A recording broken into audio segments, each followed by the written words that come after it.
New neighbors are expected in this upscale Midtown Manhattan neighborhood.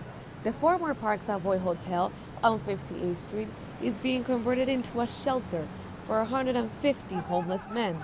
It will be across the street from Trump Park and just behind the city's most expensive building, 157.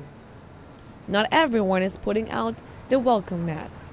It's a burden. It's a tax. It's an emotional, physical tax on the neighborhood.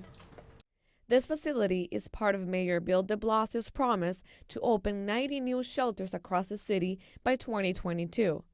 The shelter would cost the city around $60 million and would be run by a nonprofit called WestHap. The plan is 90 shelter facilities. Some will be purpose-built, some will be conversion of existing buildings. I would prefer it in another neighborhood, but it has to go somewhere, so here it is. In a statement to Columbia News, Homeless Services United said there is no evidence that shelters negatively impact communities in terms of crime or other issues. Such predictions are grounded in fear of the unknown and lack of familiarity with how well-run shelters operate. The homeless are also concerned about crime. I left the shelter because I got robbed like 5 times in the shelter system. There are more than 70,000 homeless people in New York City.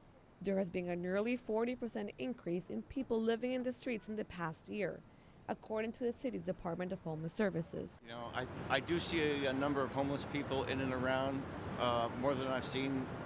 I've lived here for 30 years. As the city works out contract details, the shelter is expected to open in the next few months. Anneke Boll, Columbia News Now.